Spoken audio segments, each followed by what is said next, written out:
small lecture, I will deliver some ideas what can be done and what should be done. And as we have, we'll start a big research project, maybe in 2 years, 3 years, we have a bit more knowledge and to find better solutions when we have the first solid research about shadow economy, about corruption in your country. But this is future. What would I like to say today? You all know and you all experience it every day that working in the shadow economy or underground economy of the books, however you will call it, is a day-to-day and a phenomenon which you met every day and where you either participate or you suffer from it. It really depends from people to people. But coming the last time from the airport, I had a taxi driver who told me, look, from what I earn from my taxi driving, which is legal and I pay taxes, it's just enough to pay the rent and the debt, and it's an open thing whether I can keep my apartment. A normal, unfortunately, situation for you today. And in the evening I work in a taverna, and if people come to the taverna, which was normal in 2-3 years ago, I earn something. If no one comes, I earn nothing, and then I can buy nothing for the weekend. This is one situation which I think is not an overstatement for a lot of your countrymen. So on the one side, of course, the more people work in the shadow economy, the more tax losses the state has, the more social security contribution losses. On the other side, it's the only escape clause for people. What should they do? Should they just sit and do nothing and earn nothing? So it is, and this is what this research makes so difficult. Shadow economy is not simply black and white. There are the good guys and there are the bad guys. It has all colors in between. Someone is a bit good, a bit bad. For someone it's an absolutely necessity to do it, for others not. And this is the first big challenge if one wants to think about to reduce the shadow economy. It doesn't help so much to have stricter laws. For some types of shadow economy, yes, it does. But on the other thing, you have to create incentives, that people have an incentive and trust to work more in the official economy, and then all are profiting, the state and the people. This is the first challenge, and to measure the shadow economy and all this is a long debate also in your country, but I think this is not the most important thing. You know all it is sizable. Whether it is 20%, whether it's 18%, or whether it's 25%. It depends also how you measure it and what you precisely define under a shadow economy activities. Even if you limit it, that these are value-added activities, so it's not a classical crime activity like a burglary or drug dealing. So that's one of the first challenges. What can we do that there is an incentive, and that there is also incentive to make a correct bookkeeping? All the things you now desperately try to fulfill with a lot of new laws. I know no country in the world who underwent such a rapid change than your country in the last 3-4 years. And one has to be careful whether people can stand this, whether people can really also have the spirit to do this. Yeah? And this is the problem with the second big problem you have, and that is corruption. Corruption is a phenomenon of day-to-day life increase. Corruption is all over Europe, maybe the least in the Scandinavian countries. I lived for 3 years in Aarhus, yeah? And there it might be really a minor problem. But corruption is a big problem in the moment in Austria. We have several investigation committees from the parliament, and the average Austrian was really looking, oh, what is going on here? So it's not a thing which is only in your country. Yeah, it is a phenomenon which happens all over. But here you have this bad mixture of corruption, bad governance, that the basic contract a taxpayer, a voter, the normal Greek with the government has is heavily violated. He doesn't think he gets what he pays on taxes back in good services and goods from the public sector. And if he thinks this is a lousy service, or I have to pay twice, if I go to a hospital, I have to bribe the physician and pay health insurance, why should I pay honestly taxes if I have to pay twice for everything? I think that one can understand this. Yeah? In all other areas it is similar. Yeah? And in this situation, with a sharply shrinking or declining economy, this situation can only be overcome if a nationwide effort will be undertaken to tackle these difficult problems. With this, I mean, and this is maybe the only accusation I make, that the political elite of this country should really stop fighting, should stick together and solve the problem. If they don't do this, then there is a danger for your country. Yeah? I'm not saying we should abolish democracy, by no means. But this country undergoes an extraordinary difficult situation, and in this situation, an all-party government in some aspects is really needed. If this is not the case, then we will have more difficulties. And I mean, to go a step further, the normal average man and Greek woman should have the feeling that all, underline all, make a fair share of burden to solve the crisis of this problem. Yeah?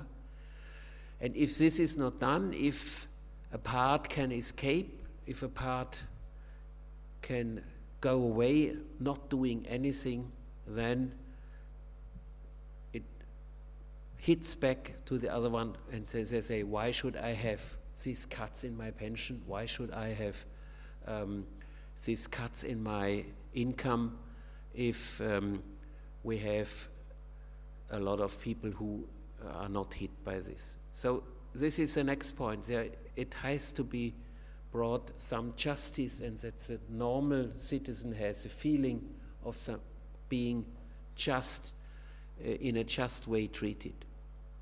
I'm not saying this as a political scientist, I'm saying this as an economist, and in economics, and especially in the tax evasion literature, in the literature of corruption, this happens. Soft factors are becoming more and more important. We can show that if people have a lousy tax morale, if people then say don't pay taxes, and you don't have a policeman to stand behind every Greek to supervise him, it would also be foolish to do this. Yeah? He must have an intrinsic motivation to say, okay, I get something from this day, I have to pay something. And this recommends, and this has also the consequence that this type of corruption and bad governance has really to be solved. Now, what can one do about this? Yeah, and you think, okay, these are nice words, this professor from Austria is telling us, but what can one really do? Because we now we need recommendation, and what is now really needed. A first deal, and this is the last part of my small topic, what could one do to fight against tax evasion and for more efficient tax collection? There is the delicate, underlying delicate issue of a tax amnesty, or to have a tax agreement like Germany and Austria have it with Switzerland, for example. Yeah? This is very tricky because you avoid bad behavior. You bring out your money to a country, and later on you say, okay, if you give me 20% back, that's it. No punishment, nothing. Yeah? That is a tax treatment we have just signed between Austria and things. Set a certain rate of this illegal money, which was brought outside the country, has to be paid. That you can do only every 20, 30 years. Elsewhere you will have strategic behavior. People think, oh, I'm not a foolish, why should I pay my taxes? I bring it outside, and after 20 years we will have a reform. So one has to be very careful with this, yeah? But in an extraordinary, difficult situation you have now, it might be one very good way to bring in some tax revenues which are utterly needed in your country. So the first thing would also think here about a tax amnesty. The next thing is, it is utterly wrong to cut all jobs in the whole public sector. You need excellent tax inspectors. Now you have the chance to get the best from the universities. You have to employ them. And if you need 2,000 or 3,000 more, you should employ 2,000 or 3,000 more with the equipment that they can work and can do their job. Yeah? They have, and I would even give them a monetary incentive scheme that they get awarded if they do a good job.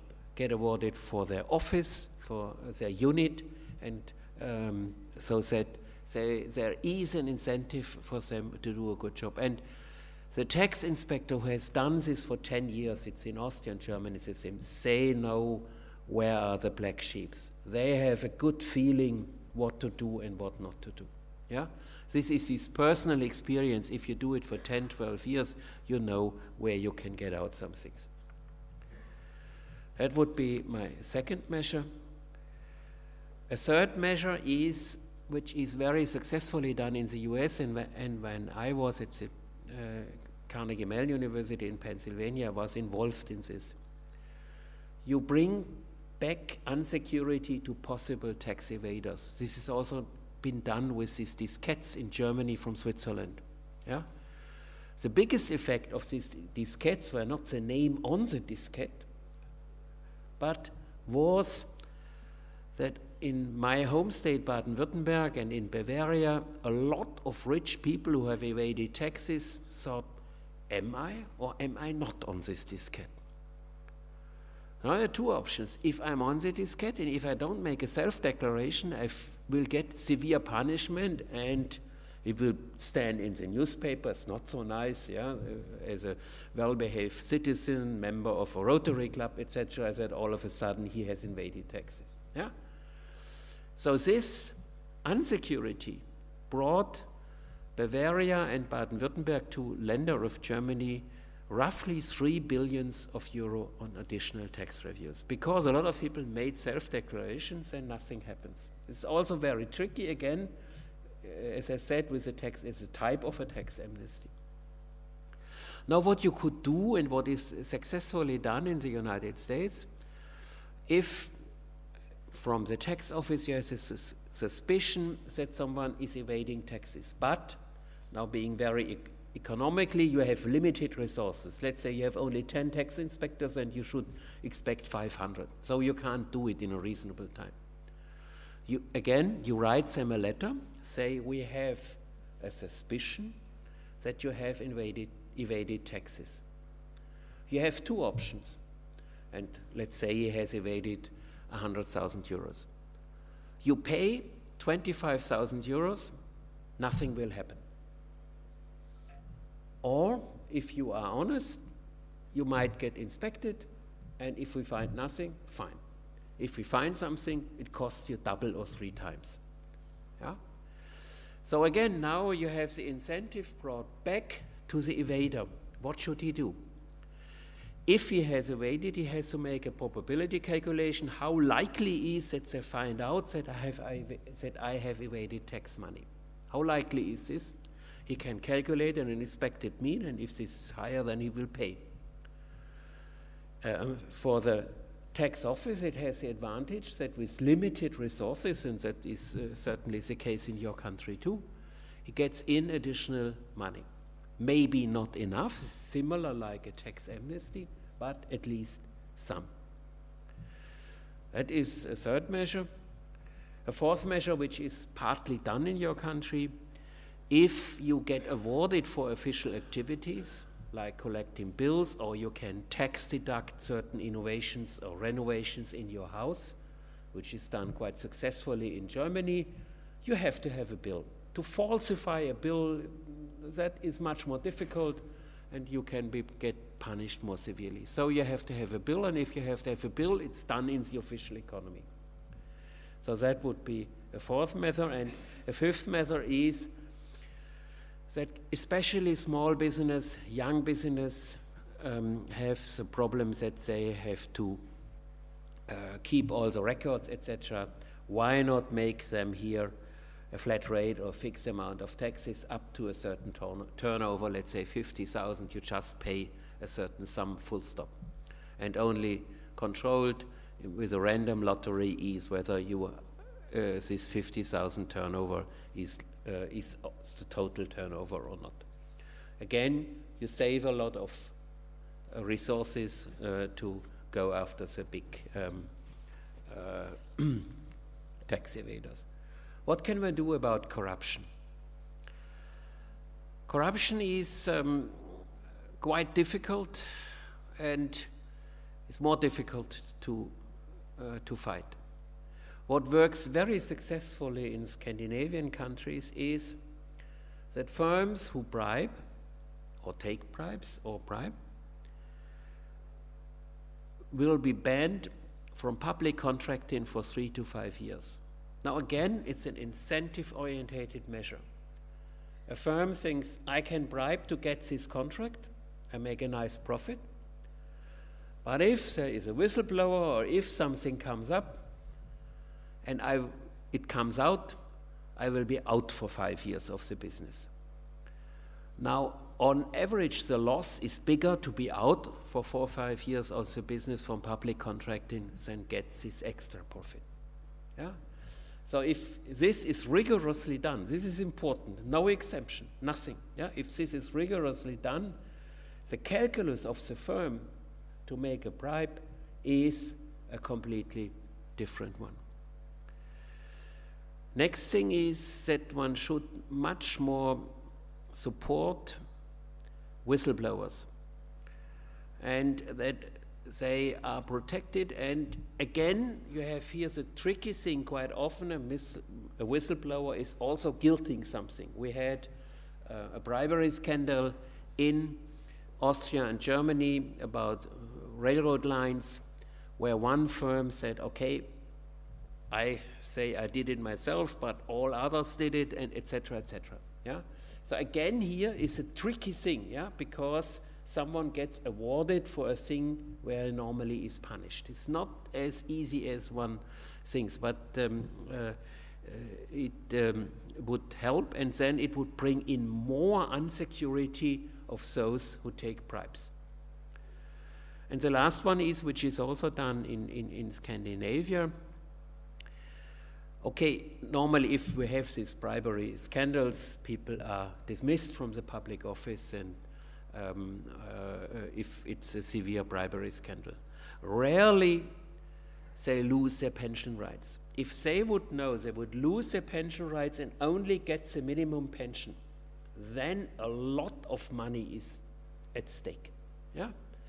If you get a pension, let's say, of 3,000, 4,000, 5,000 euros, and this would be cut down to 800 for the rest of your life, then you would think more carefully, because if it comes out, this is not so nice what then happens to you, yeah, if you really take big bribes. Again, an incentive-oriented measure, and people then have to make a calculation, okay, is this so nice? A last measure, which I brought out with a colleague, Lars Feld, for the German research for tax evasion and for corruption, where I was investigating the case of Siemens. especially in tax evasion, and this is also the justice argument and my last point, the problem is that rich people can buy themselves out. We had in Germany a famous case of a firm manager who was arrested on the public TV, a hot debate whether this one should do or not, before he was prosecuted. I think it's very, very dangerous to do this, yeah, because he might not be guilty. And to show, look, we have caught this big man, but this is another thing. But finally he could reach an agreement that he pays several million euros and that's it, yeah. And we run now experiments with top managers, and there we find out that to go to jail only for 3 months, but to go, not to sit there, is for a highly respected manager a difficult thing. How should you explain this to your neighbors? I'm on leave for 3 months? How should you do this? Yeah. So the public shame here might be a very efficient instrument, yeah, that you say, okay, you have evaded more than, in Germany it's more than €1 million, then in any case you have to go to jail, no excuse, yeah, and no bailout, yeah. This is a stigmatization which is also a different thing than if you lose a part of your income. That might hurt you too, but you keep more or less your status among your friends, among your community. So that might be another thing. So you see, one can do a lot, and you can see that it is not that we will try to find out what mechanisms with these research projects. Luckily, my colleague Vincentini has got similar things where we do the research, why people work in the shadow economy, why people have a certain type of behavior. So I really want to show you there is hope, and I think that would be my last sentence. There's also hope for your country. I have made not myself a lot of friends saying it is absolute nonsense to save this country to death, to have budget cuts, tax increases, and every year less public revenue, because a shrinking economy, with a shrinking economy you can't solve a budget. That is as if you would say 2 times 2 is 6. Using math, it's still 4, yeah? So, but there is a lot of debate, and a very ugly debate in Germany, especially about this, that one should say this. And if I tell them, what would you do if you would lose 40% of your income after taxes? It's not so nice, yeah? This really hurts, yeah? I don't have to tell you this, yeah? They look at me, that's not true, and that is, this is true, go to this country. So that is my idea, why I think with the help of Eurobonds, Greek should get help to build up your infrastructure. Look at your harbor. It should be modernized. You have a strategic good situation in this town to become a booming town in the service sector in this area, because in the north there is a lot. So that is a classical public infrastructure measure where the European Investment Bank and others could help and do something. And if the first 1,000 would be additionally employed here, you bring back, and this is my last remark, you have to bring back hope to this country, hope, and this would be one measure that you really can grow again and be more competitive. But it is at the same time necessary to make your internal domestic reforms, and this can only be done by you and your politicians. And that is my last word, and I hope that you will succeed. As I said, I love your country. I really think you have a great tradition, and I think it is an European utterly wrong to say just kick them out, like a lot of my country, German and Austrians are saying this. This is utterly wrong. The cost would be the highest, and it would be a shame for Europe if we would do this. Thank you very much.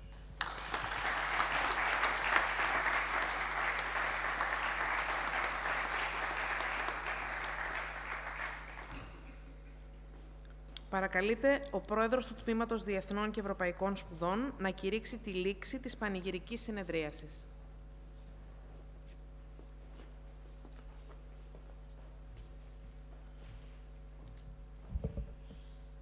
Ως πρόεδρος του Τμήματος Διεθνών και Ευρωπαϊκών Σπουδών κηρύσσω περατωμένη τη δημόσια συνεδρίαση του τμήματός μας που είχε μοναδικό θέμα την αναγόρευση του καθηγητού κυρίου Friedrich Schneider σε επίτιμο διδάκτορα.